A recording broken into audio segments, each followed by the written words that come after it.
في البداية نقول مع الكلمات والشعر، مجال الشعر اللي جذبك بعيد عن نقول عالم الطب ودي رسالة سامية، وبرضه الشعر رسالة سامية. عرفنا كثير عن الدكتور خالد البوهي الشاعر بعيد عن الطب. ربما أنا من حسن طالعي أني ولدت في بيت يحب القراءة ويحب الأدب العربي. فأنا جدي كان درعميا من دار علوم. من دار علوم. تمام. ووالدي خريج دار علوم، فأمهات الكتب كانت موجودة، فأدمنت القراءة، أدمنت الأدب، أدمنت المطالعة. فكان من حسن الطالع يعني أن أكون محبا للأدب ومحبا للشعر، فأصبت بداء الشعر. تمام. ويمكن يعني سهل علي ان انا اقدم ضيوفي هم من الاسكندريه المحافظه الجميله. صحيح. عروس البحر المتوسط، وطبعا نقول بلد نقول بيرم، سيد درويش. طبعا سيد درويش، عبد الله نديم. يعني لما نتكلم عن الاسكندريه نقول سيد درويش طبعا. تمام. عشان كده هننتقل الى عالم الفن وعالم الغناء وعالم التلحين.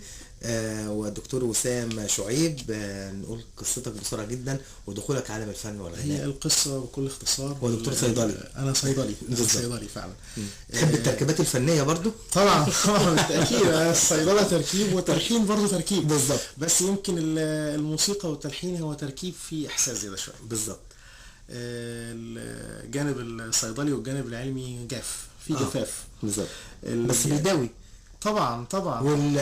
والغناء بيداوي المشاعر. هذا يداوي الجسد وهذا يداوي النفس. بالظبط. ويداوي الروح. طبعا. اعتقد ان الموسيقى بدأت معايا بداية فطرية، يعني يمكن من وانا عمري سنوات قليلة، 3 أو 4 سنين، وانا بدأت يمكن اعزف على البيانو. على البيانو ده في المدرسة ولا كان برضه الوالد زي الدكتور خالد البوهي؟ مش في البيانو، لا. هنا هيبقى الوالدة كانت بتعمل في متحف الفنون الجميلة، متحف اللي هو حاليا متحف حسين صبحي للفنون الجميلة في اسكندرية. وطبعا بحكم ان انا كنت طفل صغير كنت بروح معاها. فهناك في قاعة السينما وقاعة البيانو، فكانت هناك البداية مع الموسيقى. حد علمك ولا انت كان في اشباع ذاتي ان انت عايز تتعلم الآلة دي؟ الحقيقة انا كان في طبعا اساتذه ليهم فضل عليا بعد كده، ولكن زي ما قلت لحضرتك هي بدات معايا بالفطره، بدات معايا الموسيقى فطره. انا لقيت نفسي بعزف على البيانو بشكل فطري الحمد لله. يعني سماعي الاول. سماعي. يمكن بعد كده في المدرسه الاعدادي كان الاهتمام بالموسيقى في المدرسه اللي انا كنت فيها كان اهتمام كبير جدا، وكان هناك بقى الفضل هنا بقى البدايه للاساتذه اللي هم تدخلوا في هذه الموهبه. الاساتذه الموسيقى كان لهم الفضل بقى في صقل الموهبه وتعريفي يمكن بالموسيقى الكلاسيكيه. انا بعشق موسيقى بيتهوفن، موسيقى موتسارت، موسيقى تشايكوفسكي. وكان بمناسبة برضو ان احنا من اسكندرية بلد سيد درويش، كنا بنقدم عرض مسرحي وكنت انا بقوم فيه بدور سيد درويش كمان. يعني نقول طبعا الدم بيحن يعني طبعا. لكن دعني انطلق بيك يا دكتور وسام الى المدرسة. زي ما حضرتك قلت المدرسة برضو فيها جانب كبير ومن الموهبة.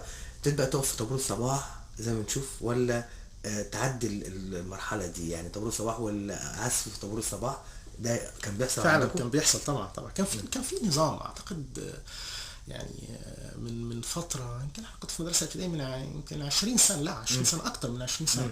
انا عمري 33 سنة دلوقتي. البيت اخباره ايه بعد ما اكتشفوا ان ممكن انت تبقى عايز؟ كان في تشجيع طبعا. كان في اعتراض مع الصيدلة؟ لا قبل الصيدلة بكتير. احنا كنا في المدرسة انا فاهم، لكن بعد ما دخلت الصيدلة كان في ممكن كنت تخش مثلا دكتور خالد كان ممكن يخش في مثلا في اداب، لا او يخش مثلا مجاله. بالنسبه للدكتور وسام كان ممكن يخش موسيقى تربيه موسيقيه. لكن كان في البيت كان اخباره ايه؟ الوالد الوالده حضرتك يجوز لو كان يجوز لو كان في نضج فكري في سن دخول الجامعه. الطالب يبقى عنده 16 او 17 سنه، لسه النضج الفكري وتحديد ايه الشيء اللي انت تقدر تبدع فيه او تقدر تكون فيه افضل، بيبقى لسه ما عندكش يمكن القدره انك تقدر تحدد ده.